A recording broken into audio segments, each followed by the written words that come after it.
লাগাতার 2 দিন যাবৎ চলছে ভারী বর্ষণ। এই বর্ষণে জলমগ্ন বিলোনিয়া শহরের বহু বাড়িঘর, দোকানপাট, রাস্তাঘাট জলের তলায়। ঘরবন্দি শহরবাসীরা, যান চলাচলও প্রায় স্তব্ধ বলা চলে। নাজেহাল হয়ে ক্ষোভে ফুঁসছে এলাকাবাসী। ত্রাণ শিবির খোলা হয়েছে প্রশাসনের পক্ষ থেকে। শত শত লোক আশ্রয় নিয়েছে বিভিন্ন ত্রাণ শিবিরে। রবিবার থেকে শুরু হয় ভারী বৃষ্টিপাত, সেই ধারা এখনও অবিরাম চলছে। মুহুরী নদীর জল বিপদসীমার উপর দিয়ে প্রবাহিত হচ্ছে। অন্যদিকে শহরের জল নিষ্কাশনের অব্যবস্থার কারণে ভারী বর্ষণের জল নিষ্কাশন হচ্ছে না ঠিকভাবে। জলের তলায় অর্ধেক শহরবাসী, ফলে নোংরা আবর্জনা জল ঢুকে গেছে বাড়িঘরে।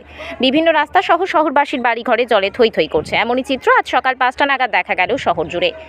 বিলোনিয়া পুর পরিষদের বিভিন্ন এলাকার কালীনগর, আর্য সমাজ, ব্যাংক রোড, রামঠাকুরপাড়া, আমলাপাড়া, নন্দীপাড়া, বিদ্যাপীঠ কর্নার সহ শহরের বিভিন্ন এলাকায় রাস্তাঘাট যেমন জলের তলায়, তেমনি বাড়িঘর, দোকানপাট জলমগ্ন হয়ে পড়েছে।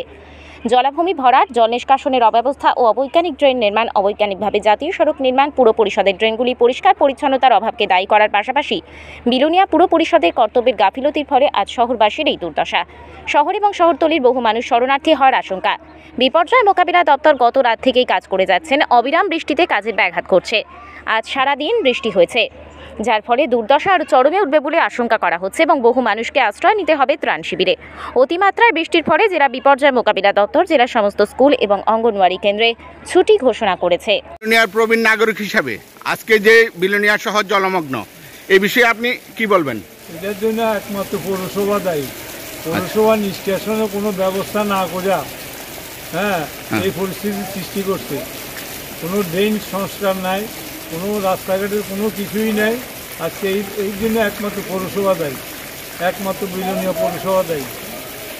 আজকে বিলোনিয়া বিধানসভায় তথা শহরে 3 দিন যাবৎ অতি বৃষ্টি, মুষলধার বৃষ্টি কাকে বলে, আমরা 40 বছরও এই বৃষ্টি দেখিনি।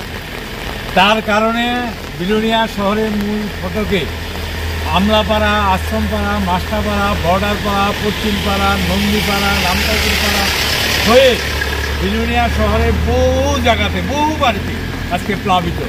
আজকে 6টা জায়গাতে আমরা শরণার্থী শিবির খোলার ব্যবস্থা করেছি এবং সবাইকে আমরা বাড়ি থেকে রেস্কিউ করে আমরা শরণার্থী শিবিরে আমরা এনেছি এবং তাদেরকে আপাতত আমরা দুধ, বাতাসা। এই যে মুষলধারে বৃষ্টির ফলে সারা বিলোনিয়া বা বিলোনিয়া মহকুমার বিভিন্ন জায়গাতে যে অবস্থা, সে নিয়ে আপনাদের দপ্তর থেকে কি ব্যবস্থা নিয়েছেন এবং কি করেছেন? ওই তো আমরা কালকে রাত্রে থেকেই শুরু করছি, সমস্ত ব্যবস্থা অ্যারেঞ্জমেন্ট করে রাখছি এবং কালকে রাত্রে আমরা ক্যামেরা হারিয়ে ওইখানেও কাজ করে আছি। সারা রাত্রে আমরা কিন্তু এক ফোঁটা বইয়ে রেখেছি না, সারা রাত্রে কাজ করতে আছে। এখন সকালবেলা এদিকে আর দল বাইরে গেছে, এরপরে আমরা এখানে কিছু রেস্কিউ করলাম, রেস্কিউ করে নিয়ে শিবিরে নিয়ে দিয়েছি। লোকজন রেস্কিউ করছেন? হ্যাঁ। কোনখানে রাখছেন?